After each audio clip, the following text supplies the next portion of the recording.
My parents chose a lavish gala over the funeral of my wife and kids. When I broke the news, Dad sighed, "The gala is paid for. We can't come." 6 months later, a headline caused pure panic. My name is Gavin Kensington. I am 39 years old, and as I stand here today, I am the man who methodically and completely destroyed his own family's empire. I say that not with a sense of villainous pride, but with the exhausted clarity of someone who finally took out the trash after letting it rot in the house for way too long. If you want to understand how a son could burn his father's legacy to the ground, you have to understand the soil that legacy was built on. It was toxic long before I ever struck a match. I grew up in Greenwich, Connecticut, inside a sprawling mansion that felt less like a home and more like a high-end mausoleum. We had marble floors that echoed every footstep, crystal chandeliers that caught the light just right, and a terrifying silence that hovered over the dining table every single night.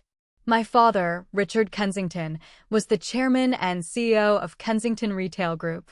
If you lived in an upscale neighborhood anywhere in America over the last few decades, you knew his stores. They were the places where people gladly paid $40 for a tiny bottle of imported Italian olive oil or $20 for a box of organic, hand-picked berries. It wasn't just a grocery store, it was a status symbol. My father built that empire on a very simple, very cold philosophy.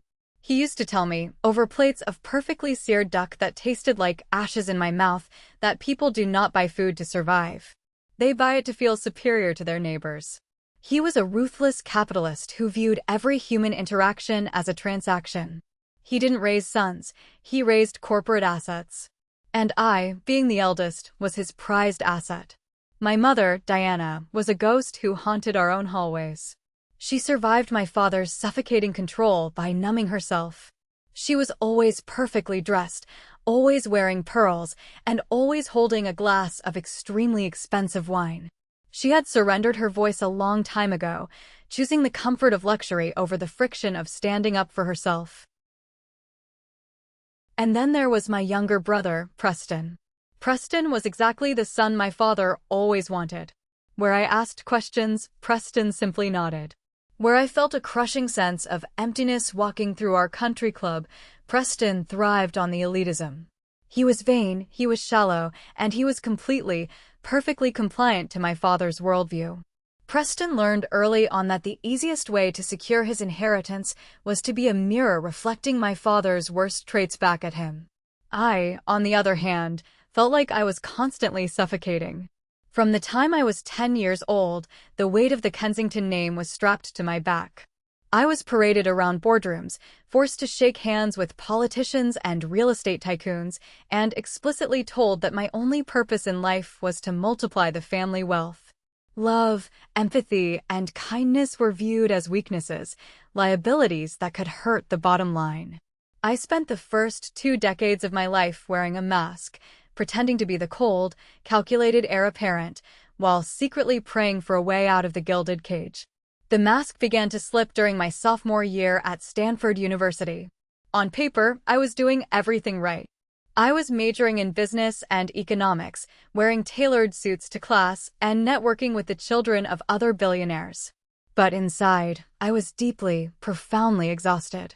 I spent most of my free time hiding in the deepest, quietest corners of the university library, surrounded by old textbooks, just trying to escape the noise of my own expected future. That was where I met her. Nora Caldwell. I remember the exact moment she walked into my life. She smelled like cheap, burnt dining hall coffee and rain. She was wearing a slightly frayed, oversized sweater, her hair was tied up in a messy bun, and she carried a stack of agricultural economics books that looked heavy enough to break a table. She accidentally dropped a pen near my foot. I handed it back to her, our eyes met, and for the first time in my life, I felt the heavy, suffocating armor around my chest loosen. Nora was everything I was not. She was warm, fiercely intelligent, and deeply grounded. As we started talking and eventually dating, I learned about her background. The irony was almost too heavy to believe. Nora was the daughter of Gregory Caldwell, the founder of Caldwell Markets. If Kensington retail was the crown jewel of the elite, Caldwell Markets was the beating heart of the working class. Her father had built a chain of modest, no-frills grocery stores across the Pacific Northwest with a singular mission: providing fresh, high-quality food to low-income neighborhoods at prices people could actually afford. Our late-night conversations in the library didn't revolve around stock options or luxury cars. We debated supply chain logistics. Nora had this beautiful, burning passion in her eyes when she talked about food deserts and agricultural waste. She would lean across the table, tapping her pen, and tell me that a single mother working 2 jobs shouldn't have to feed her children processed garbage just because her paycheck is small. She believed that access to good food was a fundamental human right, not a privilege reserved for the wealthy. Through Nora, I started to see the world not as a spreadsheet of profit margins, but as a living, breathing ecosystem of human beings. She systematically dismantled the toxic worldview my father had drilled into my head. She taught me how to feel, how to care, and how to look at people without calculating their net worth. I fell completely and hopelessly in love with her. But as our graduation approached, a dark, looming anxiety settled over me.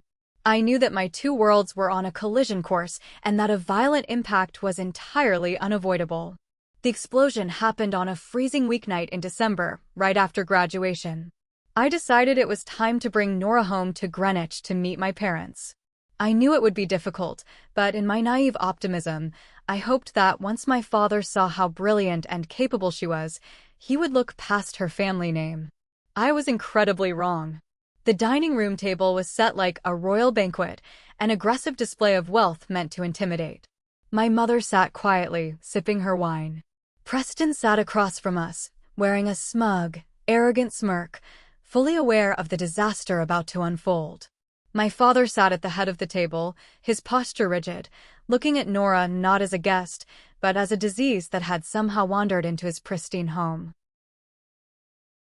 When I finally introduced her officially, stating her full name and her family's business, the temperature in the room plummeted to absolute zero. My father didn't yell. He didn't have to. His voice was a quiet, razor-sharp whisper that cut straight through the air. He called her father a peddler of cheap garbage. He openly mocked the idea of community-focused business, stating that Caldwell Markets was a stain on the retail industry, catering to the lowest common denominator. Nora, to her absolute credit, did not flinch. She squeezed my hand under the table, looked my father dead in the eye, and calmly defended her family's legacy. She told him that there was no honor in overcharging people for basic necessities to fund a country club membership. That was the breaking point. My father stood up, threw his heavy linen napkin onto his plate, and pointed a finger directly at my chest. He gave me an ultimatum, plain and simple. I could stay, dump the Caldwell girl, assume my position at the company, and eventually inherit billions. Or I could walk out the front door with her, be completely stripped of my inheritance, removed from the family trust, and erased from the Kensington legacy forever. He told me I would be nothing without his money. Preston let out a soft, mocking laugh, already calculating his sudden promotion to sole heir. My mother just stared at the table, refusing to make eye contact with me. I looked around that massive, opulent room. I looked at the cold, empty faces of the people who shared my blood. And then I looked at Nora, whose hand was still holding mine, warm and steady. The choice wasn't a sacrifice. It was an escape route. I stood up, pushed my chair in, and told my father that his money was the cheapest thing about him. Nora and I walked out the front door into the freezing Connecticut night. I didn't take a single dime from the family accounts. I didn't pack my expensive watches or my tailored suits. I left with the clothes on my back and the woman I loved, and as the heavy iron gates of the mansion closed behind us, I took my first real breath of fresh air in 22 years. The next few years were the hardest and the most beautiful years of my entire life. When we moved to Seattle, we were essentially starting from absolute zero. Gregory Caldwell, Nora's father, immediately offered me a high-paying executive position at his company. He was a good, decent man, and he welcomed me with open arms. But my pride wouldn't let me take it. I needed to prove to myself, and to the ghost of my father's expectations, that I could build a life with my own 2 hands. So, I took a grinding, exhausting job at a small, struggling logistics startup called Fresh Route. We focused on optimizing delivery routes for independent farmers. I worked 80-hour weeks, sitting in a tiny, unair-conditioned office, crunching data and cold-calling truck drivers. Nora worked at a local nonprofit, helping to establish community gardens in underserved neighborhoods. We lived in a cramped, one-bedroom apartment with squeaky floorboards and a radiator that clanked all night long. Most nights, our dinner consisted of cheap noodles eaten straight out of the takeout containers while sitting on the floor because we couldn't afford a proper dining table yet. And I had never been happier. We got married on a rainy Tuesday afternoon at a tiny courthouse in downtown Seattle, followed by a quiet dinner with just Nora's parents. No hundreds of guests, no ice sculptures, no press coverage. Just us. It was perfect. A year later, our daughter Hazel was born. When the nurse handed that tiny, fragile bundle wrapped in a blanket into my arms, my heart completely shattered and rebuilt itself in a matter of seconds. 2 years after that, our son Miles came into the world, a quiet, observant boy with his mother's deep brown eyes.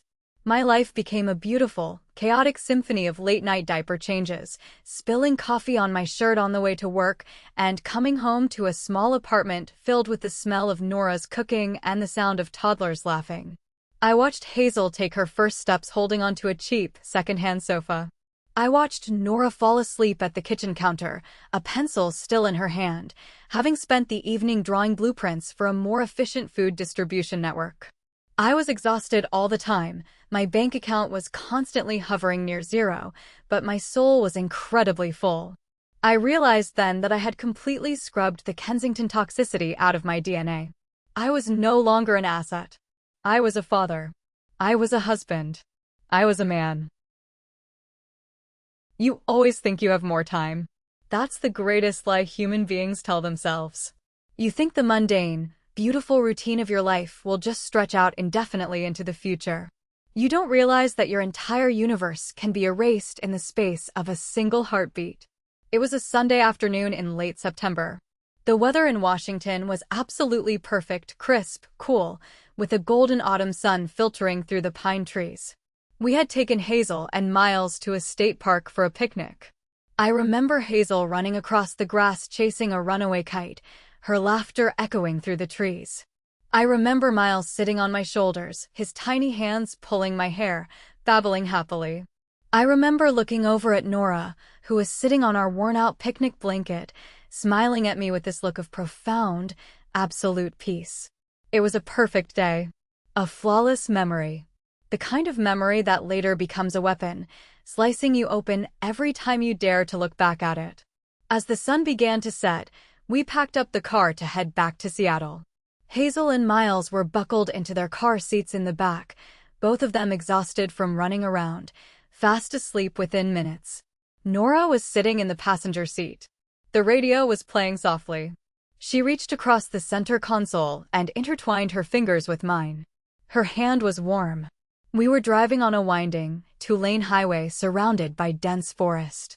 I was keeping a steady speed, feeling completely relaxed. And then, as we rounded a blind curve, the world simply ended. I didn't have time to brake. I didn't have time to swerve. All I saw was a wall of blinding, violent headlights belonging to a massive commercial transport truck. The driver had fallen asleep at the wheel and drifted completely across the center median, barreling down the highway in the wrong direction at 70 miles an hour. I don't remember the sound of the impact. The human brain is merciful in that way. It shuts off the recording when the trauma becomes too absolute to process. I just remember the terrifying feeling of weightlessness, the violent shattering of glass, and a sudden, crushing darkness. The truck hit the passenger side of our car head-on, taking the full, devastating force of the collision. When I finally opened my eyes, I was staring at a sterile, flickering fluorescent light on a white ceiling. The smell of harsh antiseptic filled my lungs. My entire body felt like it had been crushed under a boulder. A monitor was beeping steadily next to my bed. I tried to move my arms, but my left side was immobilized in a heavy cast. A doctor walked into the room. He had kind, tired eyes. He pulled up a chair next to my bed, looked down at his clipboard, and then looked at me. He didn't use medical jargon. He didn't try to soften the blow. He just told me the truth. He told me that I had been in a coma for 4 days. He told me that I had survived. And then he told me that my wife, my beautiful 5-year-old daughter, and my 3-year-old son did not. They were gone. All of them. In an instant, the timeline of my life was snapped in half. There was before the crash, and there was after. And the after was a black, suffocating void. I don't know how long I lay in that hospital bed staring blankly at the wall. Hours. Maybe days. The grief was so massive, so physically heavy, that I couldn't breathe, couldn't speak, couldn't cry. I was completely paralyzed by a pain that defied human language. My universe had been vaporized. Eventually, a nurse came in and gently told me that I needed to make arrangements. I needed to inform my family. With trembling, broken fingers, I asked her to dial the number for the Greenwich mansion. Despite everything that had happened, despite the years of silence and the bitter estrangement, my brain reverted to the primal instinct of a child who had just lost everything. I needed my parents. I needed someone, anyone, to anchor me to the earth before I floated away into the dark. My mother answered the phone. When I choked out the words, telling her about the accident, about Nora, Hazel, and Miles, she started weeping hysterically. But her crying was cut short. I heard a scuffle, a harsh whisper in the background, and then the line went dead silent. When the voice came back on, it wasn't my mother. It was my father, Richard. His voice was steady, composed, and utterly devoid of emotion, as if he were taking a routine business call. I begged him. Through choked, pathetic sobs, I begged my own father to come to Oregon for the funerals. I told him I had nothing left. I told him I couldn't bury my children alone. He let out a heavy, irritated sigh. "Gavin," he said, his tone dripping with cold pragmatism. "I heard what happened. It is tragic. But you chose that life. And more importantly, this weekend is Preston's gala." I stopped breathing. "What?" I whispered. "The gala is paid for, Gavin," Richard continued, completely unbothered. "We have 500 guests arriving in New York. We are using this event as a cover to finalize a $500 million corporate merger. It is the most important weekend of your brother's career, and the future of Kensington retail depends on it. They are gone, Gavin. But this company is alive. I cannot and will not cancel this gala and jeopardize a $500 million deal for your drama. Do not drag your brother's future down with your tragedy. Handle your affairs. We will not be there." Click. He hung up. The line went dead. I lay there in the sterile silence of the hospital room, holding the plastic receiver in my good hand. In that exact fraction of a second, the Gavin Kensington who had loved, laughed, and built a modest, beautiful life died. He died right there in that hospital bed, alongside his wife and children. What woke up in his place was something else entirely. As I stared at the blank wall, the crushing, paralyzing weight of my grief began to crystallize into something hard, sharp, and terrifyingly cold. My father had just weighed the lives of his daughter-in-law and his 2 grandchildren against a corporate merger, and he chose the money. He chose the gala. He had always told me that emotions were a liability. That day, he proved it. And as I lay there, staring into the dark, I made a silent, unbreakable vow. I was going to use every drop of the toxic, ruthless Kensington blood running through my veins. I was going to survive this. And then, I was going to tear his entire world apart, brick by gilded brick. If you are enjoying this story and want to hear how I completely destroyed my family's empire, please hit that like button, subscribe to the channel, and leave a comment down below with the name of the city you are currently living in. Every single comment helps push this video to more people, and I truly appreciate your support. 2 weeks after the accident, the doctors finally allowed me to leave the hospital in Seattle. I was not walking. Both of my legs had suffered severe trauma, and my left arm was still locked in a heavy cast.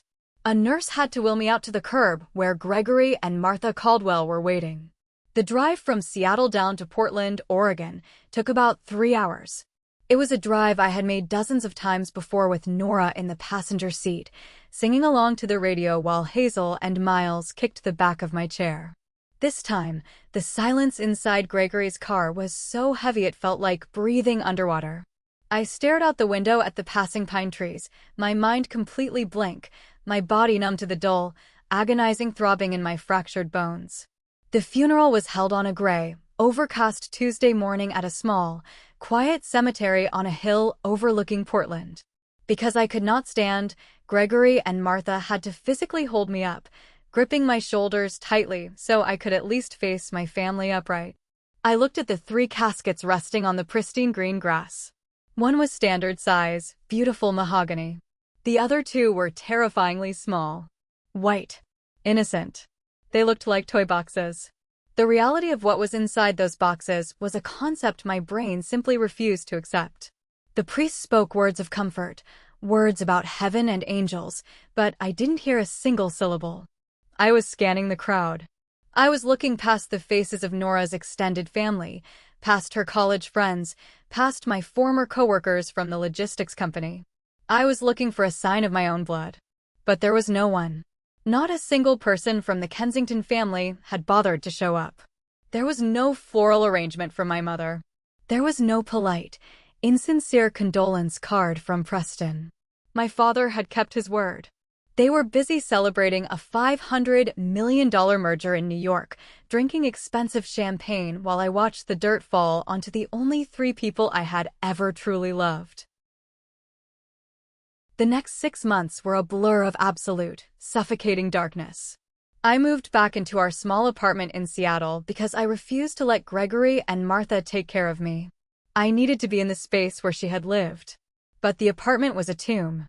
I spent my days sitting in my wheelchair in the center of the living room, staring at the dust motes floating in the shafts of afternoon sunlight. I left a jar of strawberry jam on the kitchen counter, the exact jar Nora had opened the morning of the accident. I left it there for 3 entire months, watching the mold grow over the glass, because throwing it away felt like erasing the last physical evidence that she had been alive. I let my phone battery die and never charged it, because the unbearable silence of not receiving her daily text messages was driving me insane. I would drag myself into Hazel and Miles's bedroom, burying my face in their tiny pillows just to catch the fading scent of baby shampoo and laundry detergent. I was a ghost haunting my own life, waiting for my body to catch up and die too. You can only live in the dark for so long before your eyes start to adjust. And when my eyes finally adjusted, the crushing, paralyzing grief I had been drowning in began to harden. It calcified into something entirely different. It turned into a cold, hyper-focused, terrifying rage. I realized that sitting in the dark and wasting away was exactly what my father expected me to do. He viewed me as weak because I chose love over money. He thought I would simply fade into obscurity, a tragic footnote in the Kensington family history, while he and Preston continued to build their empire on the backs of the working class. One rainy morning, I rolled my wheelchair into the bathroom, grabbed a pair of scissors, and haphazardly cut my overgrown hair. I looked at my reflection in the mirror.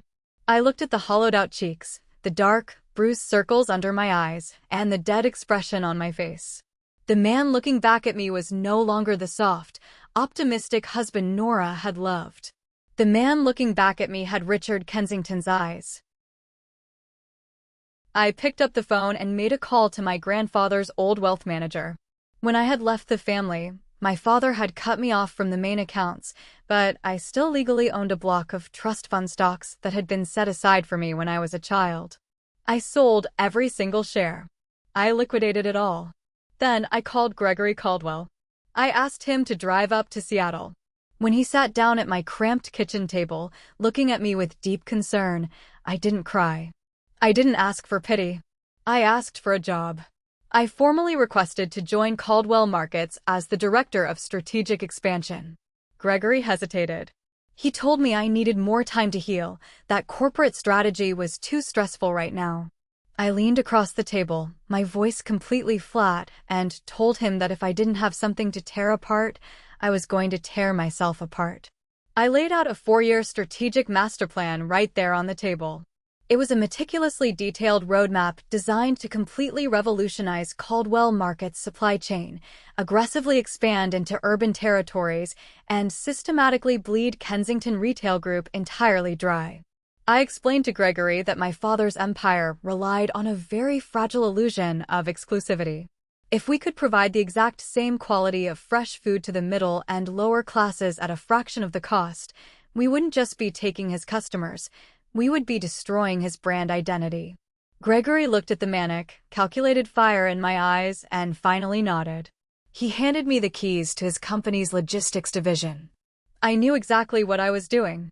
I was taking the toxic, ruthless, predatory DNA of the Kensington bloodline, the very thing I had spent years trying to escape, and I was weaponizing it.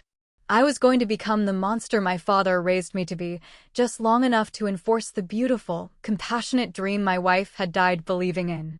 The next 2 years of my life were an exercise in sheer, sleepless obsession.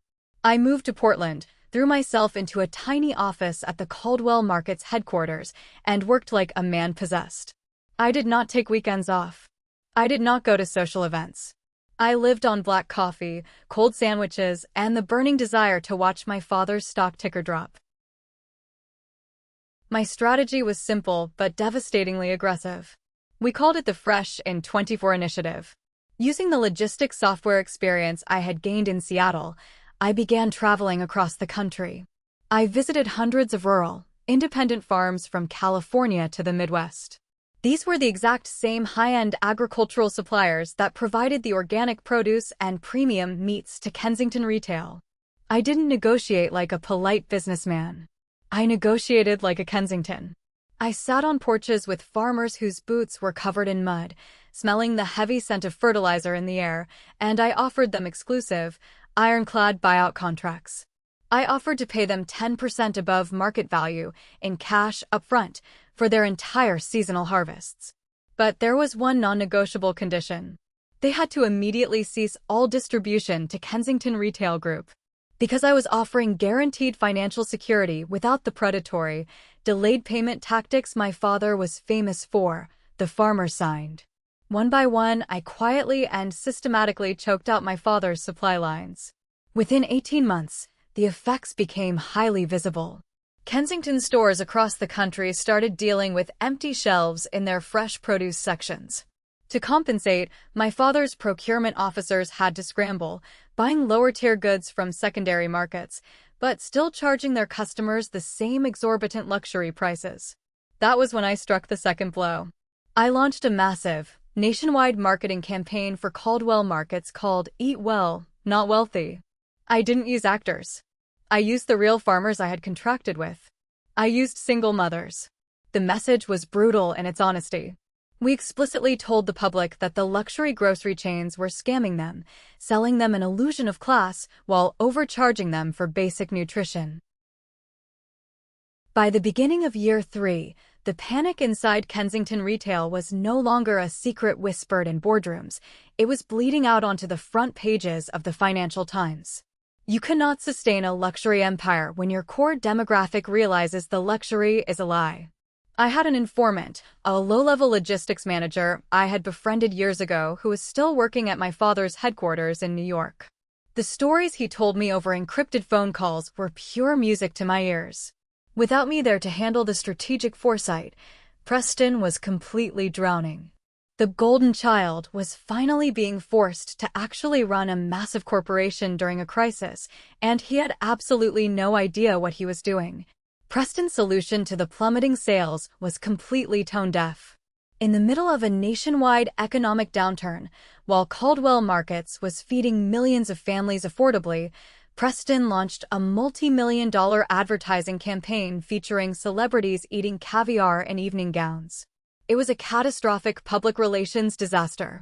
The internet tore the campaign to shreds, calling it out of touch, arrogant, and insulting.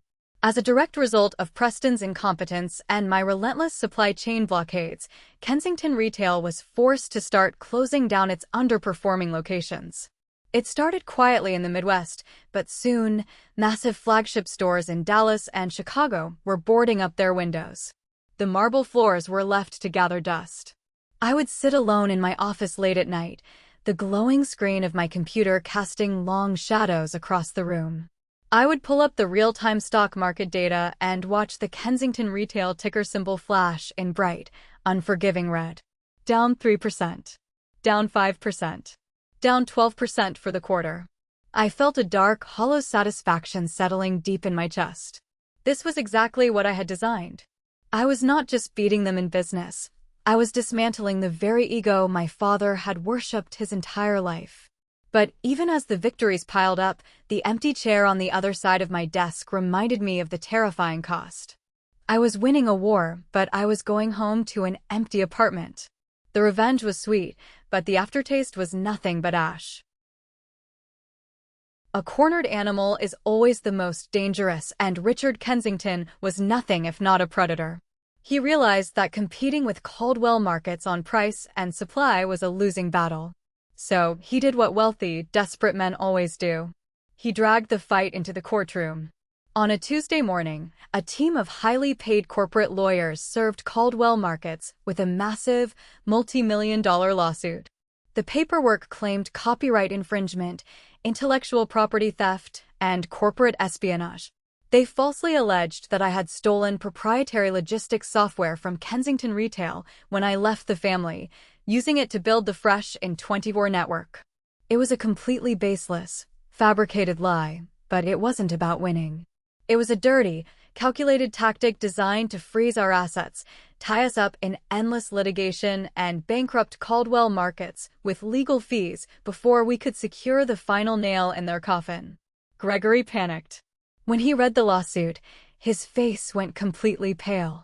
He called an emergency board meeting, suggesting we settle out of court just to survive.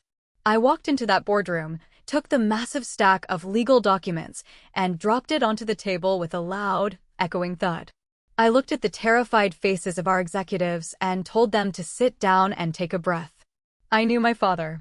I knew how he operated, and more importantly, I knew where the bodies were buried. I had spent my entire childhood listening to his phone calls. I had spent my teenage years sitting silently in the corners of his executive meetings. I knew every illegal handshake deal, every monopolistic threat he had made to suppliers, and every labor violation he had paid politicians to sweep under the rug. I didn't hire defense attorneys to protect us. I hired aggressive corporate litigators to attack him. We countersued Kensington Retail. But we didn't just deny their claims.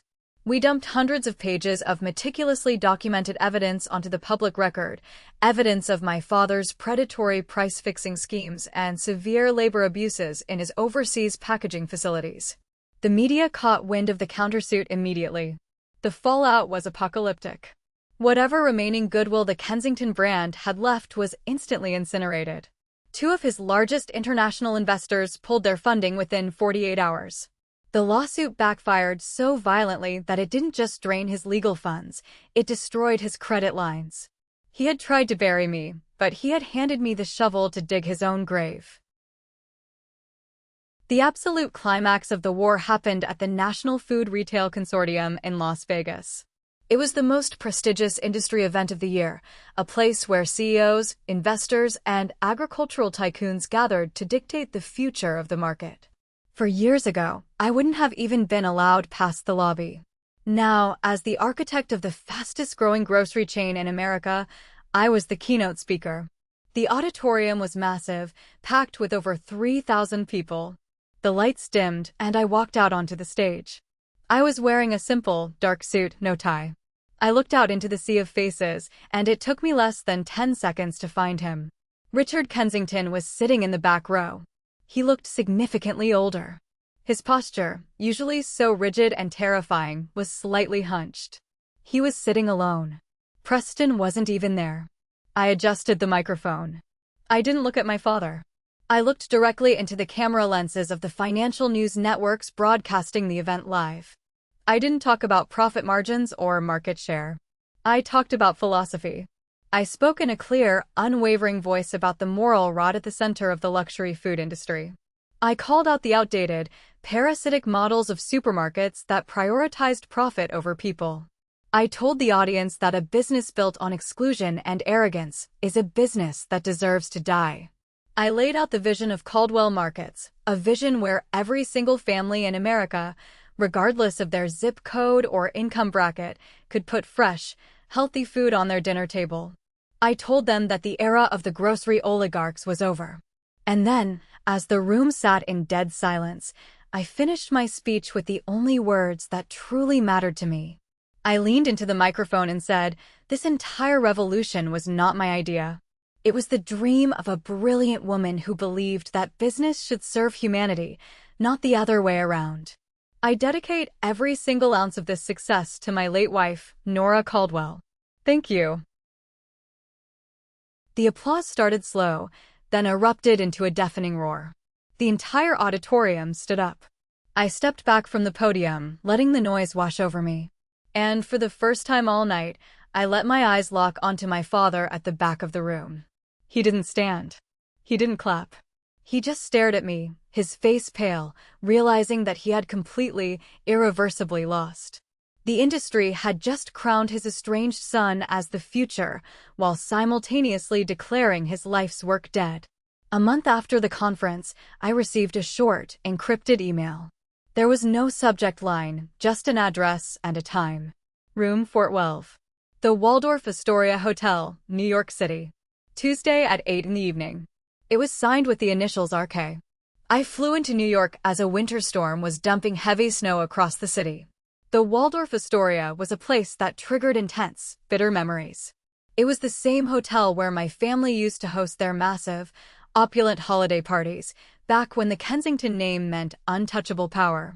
Now, walking through the grand lobby with its golden chandeliers and marble pillars, it all just looked like a museum of a dead era. I took the elevator up to the 4th floor and knocked on the heavy wooden door of the suite. A moment later, it opened. My father stood there. The shock of seeing him up close nearly made me step back. The invincible, terrifying titan of industry who had dictated my entire childhood was gone. The man standing before me was frail. His hair had turned completely white. His expensive suit hung loosely on his frame, as if he had lost 20 pounds in the last few months. The bags under his eyes were deep, purple bruises of exhaustion. He didn't offer a handshake. He simply stepped aside and gestured for me to come in.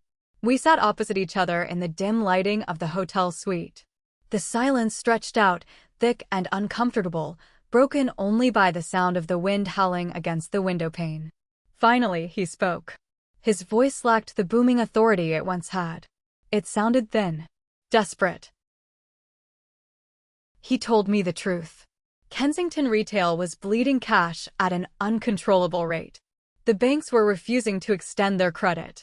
Preston had panicked under the pressure, made several catastrophic financial blunders, and then completely abandoned ship, fleeing to Europe to avoid the media fallout. The board of directors was demanding my father's resignation. "I have no one else, Gavin," he said, staring at his hands resting on his knees. "The company is going under. But with your logistics network, with Caldwell's capital, we could merge. You could take the CEO position. We could rebrand. We can save the family name. I am asking you. I am begging you to come back and fix what your brother ruined." I sat back in my chair, studying his face. I searched my own chest for a shred of empathy, a single drop of pity for the old man sitting across from me. But the well was completely dry. "Save the family name?" I asked, my voice barely above a whisper. "What family, Richard?" "My family is buried in the dirt in Oregon." He flinched at the use of his first name. "Gavin, please. Be reasonable. This is billions of dollars. This is my entire life's work." I stood up slowly, buttoning my coat. I looked down at him, not with anger, but with absolute, freezing indifference. It was the most terrifying look a son could ever give a father. "For years ago," I said, my voice steady and completely emotionless, "I called you from a hospital bed. I begged you to come help me bury my wife and my children.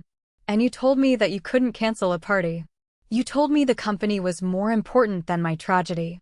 My father looked away, his jaw trembling slightly. I walked toward the door, stopping just before I turned the handle. I looked back over my shoulder one last time. "You chose the gala, Richard.